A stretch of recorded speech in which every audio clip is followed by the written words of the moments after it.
It's me, Chaz. Um, so if you've been following the series, we just pulled a quick okey doke on the viewers. If you know, you know. But we are back, and we're going to be reading, chapter 7, which is seeing ourselves as others see us. And as you know, I have my notebook, which will also have my pen. Okay, so I don't have my pen. It's okay. It's right here. Duh. I had marked it because I put the bookmark somewhere else. Anyways, we're all over the place. Let me just give you a quick recap. If you're unfamiliar with this series, we are now in chapter 7. We are about a fourth of the way in completion of this book, and we've been at it for about a week's time, consistently reading every night when we can. As I alluded to, I did skip a day, but we're making up for it today because I started ground school. And so kudos to me for just doing something new in life. And and just continuing as a lifelong learner. Um, yeah, I was going to make a comment about being cheesy, but at the same time, I'm not going to do that because it's like just accept it for what it is. You know, there's nothing wrong with pursuing education. There's nothing wrong with getting more accolades on the wall. There's nothing wrong with um, being the first, you know, in certain regards when it comes to um, certain achievements for yourself. So, anyways, yeah, like for myself, I already went over this last video, but I got it's called the FAQ, the Pilot's Handbook of Aeronautical Knowledge. And I aspire to be the first one in my family to fly. I don't know of anybody else in my family that can fly. You know what I'm saying? So, there's one thing to be the first one to have like a master's or a doctorate or a whatever. You'd be the first one in your family with a forklift certification. You know what I'm saying? You still the first one. So just be proud of it. But anyways, I'm just gonna just do quick disclaimer. This normally I wear this shirt with a muscle tee underneath, so if there's a nip slip, don't be weird. You know what I'm saying? But you can put a timestamp in the comments. Like I said, or like I normally allude to, every video we start these at about 3 minutes. So you know, it you could already just skip ahead. But yeah, got our pen, got our notes. If I'm a little bit off, it's because I'm drinking sleepy time tea today, and I'm just kind of just kind of um getting ready to wind down. So I'm gonna do my best to push through this as best I can, and not ramble. Okay. Seeing ourselves as others see us. We have a no jerks allowed rule, but our chief tech officer is one. An executive at a California tech incubator tells me he executes very well, but he's a huge bully. Freezes people out who he doesn't like, and he plays favorites.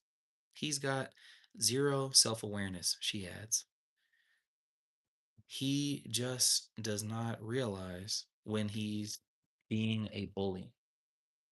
If you point out to him, he's just done it again, he shifts the blame, gets angry, or thinks you're the problem.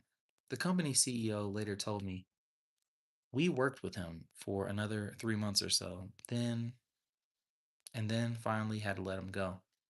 He couldn't change. He was a bully and didn't even see it. All too often, when we lose it or fall back on a less desirable way of acting, we're oblivious to what we do. And if no one tells us, we stay that way. One surefire test of self awareness is a 360-degree evaluation when you're asked to rate yourself on a range of specific behaviors or traits. Those self ratings are checked against evaluations by a dozen or so people whom you have asked to rate you on the same scale. You pick them because they know you well and you respect their judgment, and their ratings are anonymous, so they can feel free to be frank.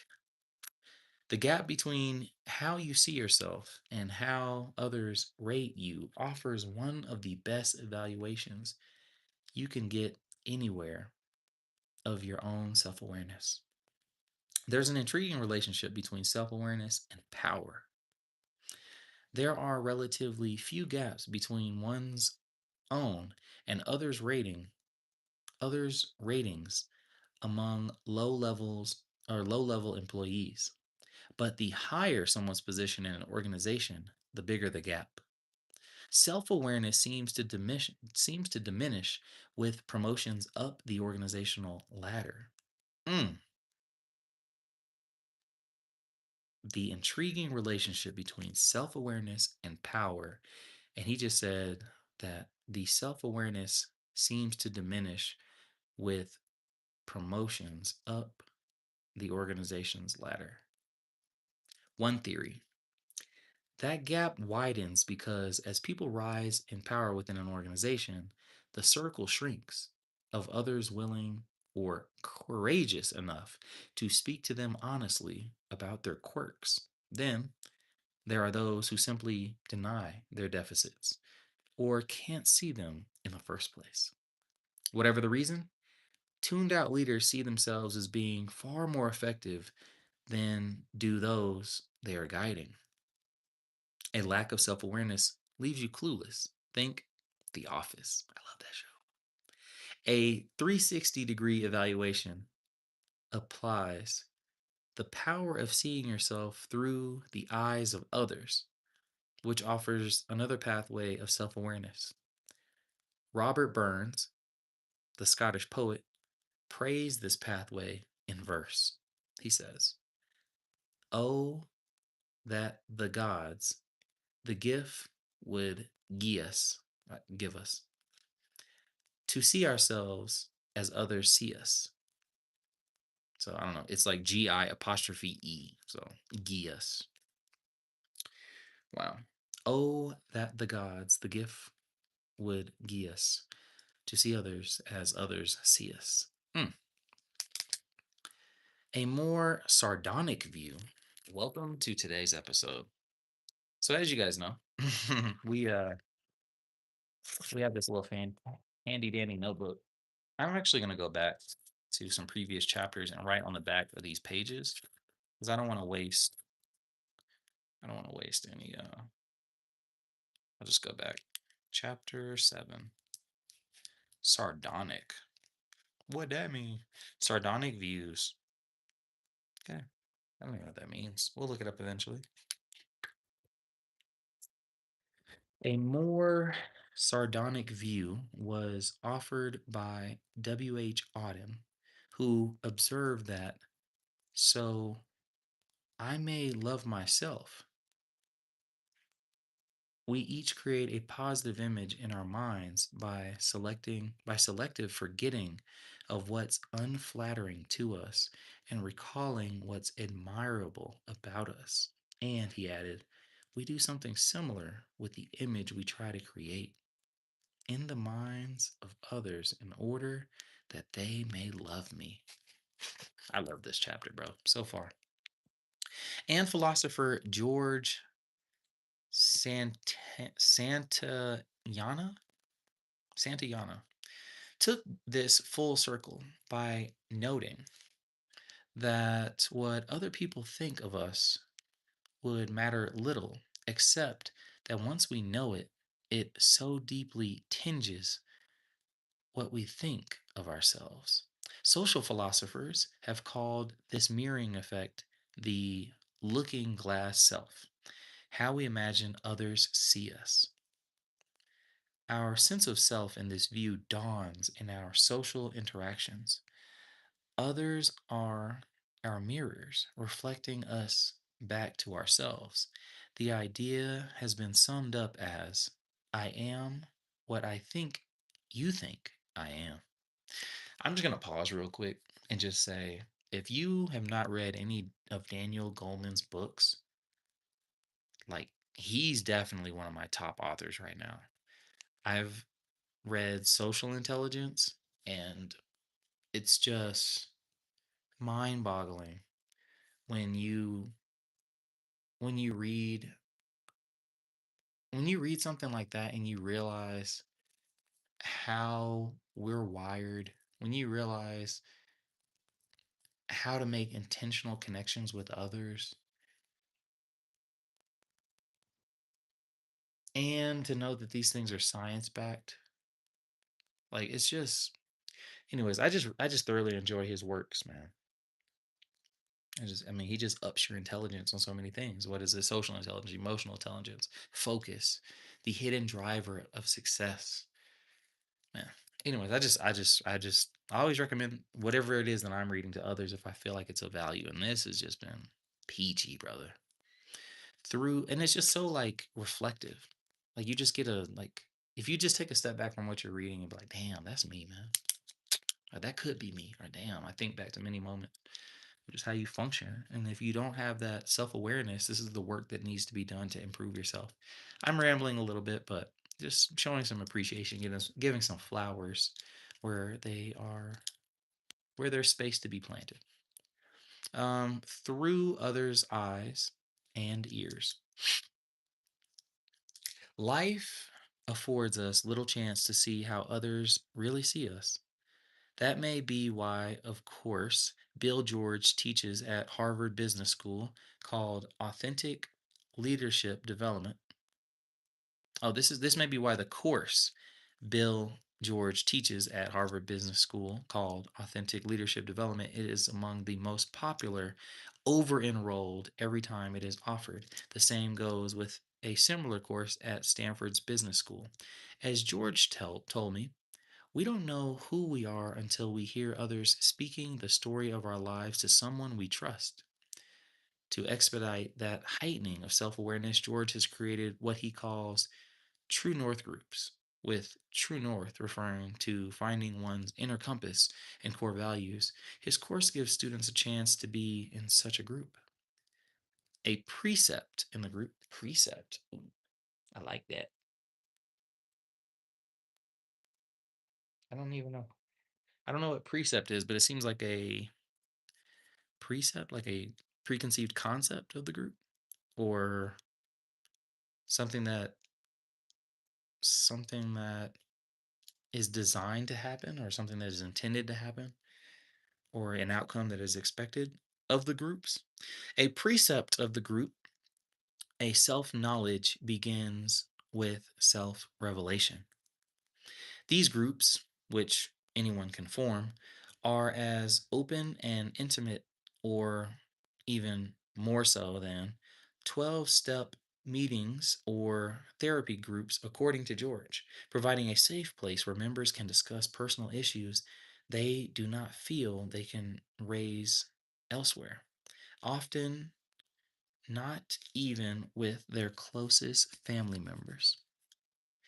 It's not just seeing ourselves as others see us, there's also hearing ourselves as others hear us. We don't. A journal, Surgery, reports a study where surgeons' tone of voice was evaluated based on 10-second snippet recorded during sessions with their patients. Half the surgeons whose voices were rated had been sued for malpractice, half had not. The voices of those who had been sued were far often rated as domineering and uncaring. Surgeons spend more time than most other physicians explaining technical details to their patients, as well as disclosing the worst risks of surgery. It's a difficult conversation, one that can be put that one that can put patients into a state of high anxiety and a heightened vigilance to emotional cues. As a person that's been under the knife multiple times, anyways, when it comes to the patient listening to the surgeon explain the technical details and the frightening potential risk, the brain's radar for dangers goes into high alert, searching for cues and clues to how safe all this really might be. This heightened sensitivity may be one reason the empathy or concern, or rather the lack of either, conveyed in a surgeon's tone of voice tends to predict whether he will be sued if something goes wrong. I'm gonna go back. I can tell you of all the operations that I've gone under, I've had dental surgeries, I've had foot surgery, I've had elbow surgery, um, I've had shit, ear surgery, eye surgery. Um, of all of these things, you know, every time there's always a like privacy act or some sort of disclaimer that you have to sign, a waiver that you have to sign. And all the time it always says you may die. And I just think back to that now after like living through all of these, that it's like, damn, that was there was really a probability. And I just signed willingly. It's like, oh, okay, I'm gonna get 3 weeks of leave. All right. You know what I'm saying? Anyways, it's a inside joke, but well, it's also half truth in that. But anyways, if you know me, then you know what I'm talking about. But anyways, I digress. The acoustics of our skull case render our voice, as it sounds to us, very different from what others hear. But our tone of voice matters immensely to the impact of what we say. Researchers have found that when people receive negative performance feedback in a warm, supportive tone of voice, they leave feeling positive despite the negative feedback. But when they give positive performance reviews in a cold and distant tone of voice, they end up feeling bad despite the good news. One remedy proposed in the surgery article give surgeons an audio replay of their voice as they talk to the patients so they can hear how they sound and get coaching on ways to make their voice communicate empathy and caring to hear themselves as others hear them. Groupthink, shared blind spots. Damn, I might have bit off more than I can chew. Hold on, let's see. Hold on, bro. Oh, okay. I only got a couple more. I was like, damn, I thought I only had a couple more pages. Yeah, I was like, now I got like, if I got 6 more pages, we not doing it. But I think I got 4. Does it really make a difference? No, it does.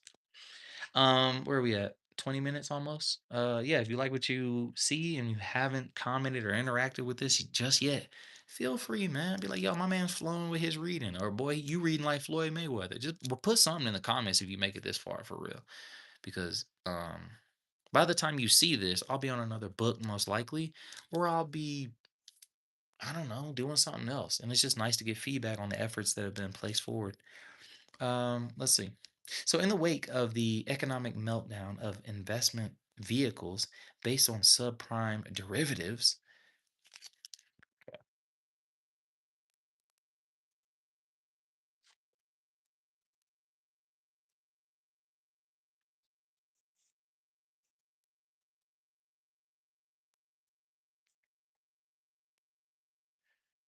damn, they're finna write that whole sentence down. um, a financial type whose job had been creating those very derivative instruments was interviewed. He explained how in his job he would routinely take huge lots of subprime mortgages and divide them into 3 tranches. Am I reading that right? Tranches. Like branches with a T. The best of the worst, the not as good, and the worst of the worst. Huh. That's how you breaking up them tranches. The best of the worst, the not as good, and the worst of the worst. Then he would take each of the tranches and again divide it into thirds and create derivatives of investments based on each. He was asked, who would want to buy these? His reply, idiots. Of course, seemingly very smart people did invest in those derivatives, ignoring signals that they were not worth the risk and emphasizing whatever might support their decisions. When this tendency to ignore evidence to the contrary spreads into a shared self deception, it becomes groupthink. The unstated need to protect a treasured opinion by discontinuing crucial disconfirming data drives shared blind spots that lead to bad decisions. Mm. President W. President George W. Bush's inner circle and their decision to invade Iraq based on imaginary weapons of mass destruction is here in the book too, bro. Come on, man. This book is back from what, 2026?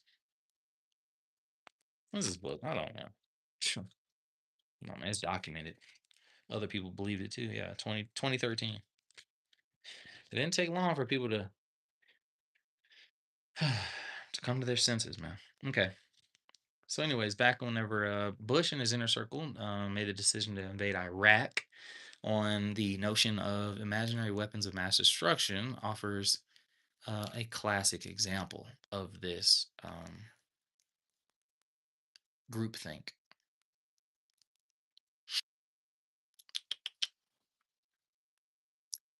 Okay. So do the circles of financial players who foster the mortgage derivatives meltdown. Both instances of catastrophic groupthink entailed insulated groups of decision makers who failed to ask the right questions or ignored disconfirming data in the self or in a self-affirming downward spiral. Cognition is distributed among members of a group or network. Some people are specialists in one area, while others have complementary strengths of expertise. When information flows most freely among the group and into the best decisions will be made. But groupthink begins with the unstated assumption that we know everything we do, or we know everything we need to. A firm that manages investments for very wealthy people gave Daniel Kahneman, I've seen this dude's name before, Daniel Kahneman, a treasure trove. 8 years of investment results for 25 of its financial advisors. Analyzing the data, Kahneman found that there were no relationships between any given advisor's results from year to year. In other words, none of the advisors was consistently any better than the others at managing the client's money. The results were no better than chance. Yet everybody behaved as though there were a special skill involved, and the top performers each year got big bonuses. His results in hand, Kahneman had dinner with the top brass at the firm and informed them that they were rewarding luck as if it were skill. That should have been shocking news, but the executives calmly went on with the dinner, and Kahneman says, I have no doubt that the implications were quickly swept under the rug, and that life in the firm went on just as before. Excuse me. The illusion of skill, deeply embedded in the culture of that industry, was under attack. But facts that challenge such basic assumptions and therefore by threaten people's livelihood and self esteem are simply not absorbed, he adds. Back in the 1960s, as the civil rights movement was boiling in the South, I joined a picket line at a local grocery store in my California hometown that did not hire African Americans. Shout out to the pro blacks. Inside joke. Anyways, it's a layered joke. But but it was not until um I don't even know why I threw that in there. But it was not until years later when I heard about the work of John Ugbu, a Nigerian anthropologist. Knew he was, I'm not gonna say I knew, but John Ugbu, OGBU, a Nigerian anthropologist, then at the University of California, Berkeley, who came to my nearby town to study what he called its caste system. Mm. Then I realized there was one, a kind of de facto segregation My high school was all white with a sprinkling of Asians and Hispanics. Another high school was mostly black with Hispanics. The third was a mix. I had just never thought about it. When I came to the grocery store, I didn't really see their part in discrimination, but I was blind to the larger pattern I was um, enmeshed within. The overall social ladder inherent where people lived, and so where they went to school in those days. Inequity in a society fades into the background, something we habituate to rather than orient toward. It takes effort to shift it back into our collective focus. Such self deception seems a universal twist of attention. For instance, when drivers rated their ability behind the wheel, about three-quarters thought they were better than average. Strangely, those who had been in an auto accident were more likely to rate themselves as better drivers than did those whose driving record was accident free. Even stranger, in general, most people rate themselves as being less likely than others to overrate their abilities. These inflated self ratings reflect the better than average effect, which has been found for just about any positive trait, from competence and creativity to friendliness and honesty. I read Kahneman's account in his fascinating book, Thinking Fast and Slow, while on a Boston to London flight. Must be nice. As the plane landed, I chatted with the fellow across the aisle who had been eyeing the cover. He told me he planned to read the book and happened to mention that he invested the assets of wealthy individuals. As our plane taxied down the long runway and found its way to our gate at Heathrow, shout out to Heathrow, I summarized the main points for him, including this tale about the financial firm, adding that it seemed to imply his industry rewarded luck as though it were skill. I guess, he replied with a shrug. I don't have to read the book now. When Conman had reported his results to the money managers themselves, they responded with a similar indifference. As he says of such disconcerting data, the mind does not digest them. It takes metacognition, in this case, awareness of lack of awareness. It takes metacognition, in this case, awareness of lack of awareness, to bring to light what the group has buried in a grave of indifference or suppression. Clarity begins with realizing what we do not notice and don't notice that we don't notice. That reminds me of the phrase, you don't know what you don't know, and you don't know that you don't know that you don't know that you don't know. It's like the more you know, the more you know you don't know is, one of those. Um, yeah.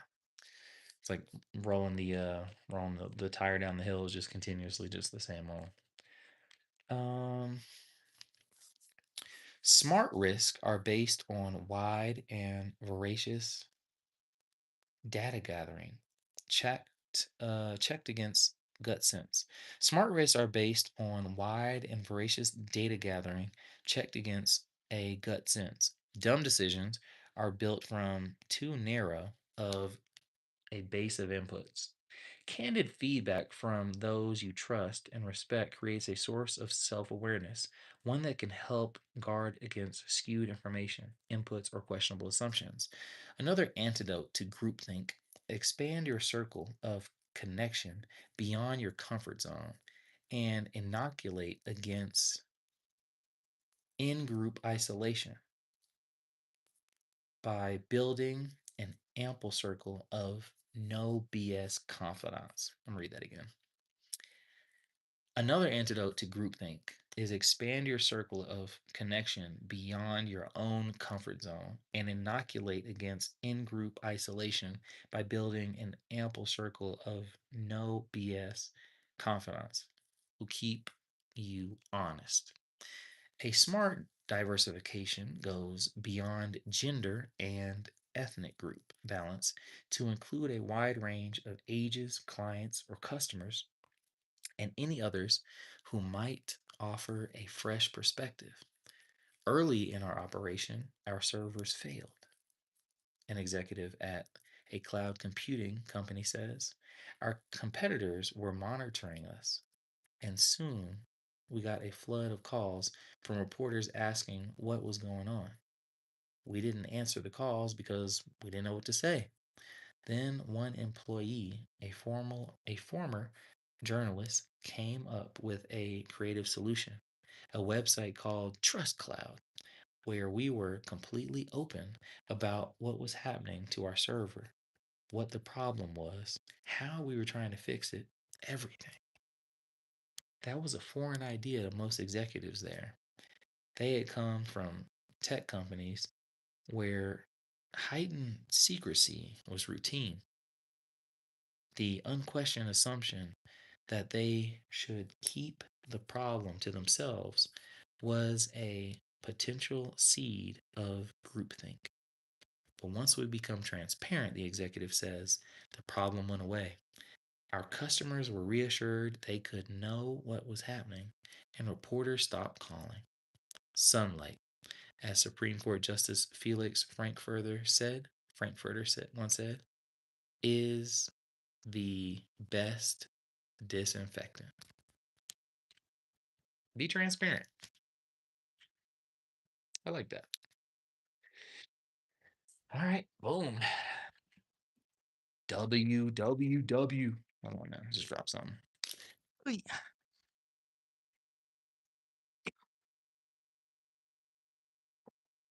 Here we go. Cool. So yeah, that concludes today's read. We have basically, I think what are we at now? What is that? What is that? What's that? Where does that put us? Acknowledgements. Yeah, we don't need acknowledgements. So like, let's say it's 240. Or let's just say it's 2. Yeah, 28. So yeah, we're about a fourth of the way through the book. We're at about 70, 80 pages down. We're on chapter 8. The book is about 250, about 280 pages. We'll round up. What's the takeaway? What's the takeaway from today's read? What was the chapter called?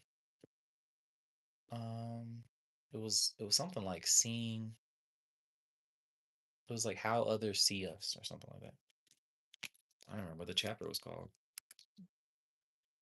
Oh, seeing ourselves as others see us. Okay, yeah. Seeing ourselves as others see us. Pretty straightforward. Decent little read. Okay. So I just want to see how many pages the next read is going to be. How early I need to start reading. Oh yeah, this one's going to be a doozy. Excuse me. Oh yeah. Okay, yeah. So this one I'm gonna have to start reading early. Chapter 8 is gonna be a long one. I'm just gonna give y'all a heads up because this was what, a 30 piece, 35 piece. Yeah, this next one's gonna be a doozy, bro.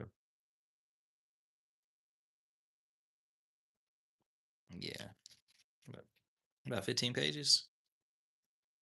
Yeah, not too bad. I mean, it's not the worst, but it's probably gonna take about a good hour. So I'll definitely preface that, whenever I start. But yeah, um, did we have any words? Do we have any? I don't think we even had any words. Yeah, we didn't have any words to write down for chapter 8. It's pretty smooth, straightforward. Um, yeah, I'm trying to think. Recap wise, what do we get out of that? Sunlight is the best disinfectant. It's kind of a cool phrase to live by.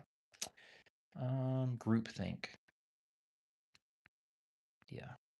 inoculate yourself with a group of no BS thinkers, and don't be afraid to spread that demographic. You know what I mean? Put people that are not like yourself, that you trust in your circle. Yep. Yeah, it's pretty good. So, anyways, yeah, if you guys like these reads, if you are enjoying it, if you're just listening along like it's an audiobook series, cool. I mean, that wasn't really the intention. It was really just more for me to read and improve my oratory skills. Online, offline actually. But yeah, it's fun.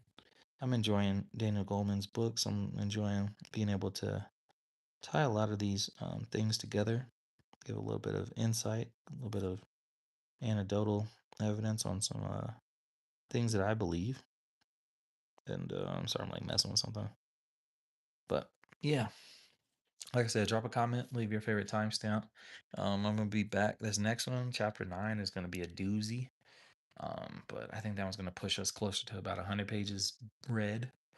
It's kind of interesting to see how long it takes for me to read aloud versus by myself, and then it kind of stinks because these recent videos have been indoors. I actually like the outdoors series, or when we first started, it was outside, but bro, those bugs and the distractions were really eating at me. But I might see if I can find some more time, maybe next week, to get back to getting outside, immersing myself. But yeah, this has been fun.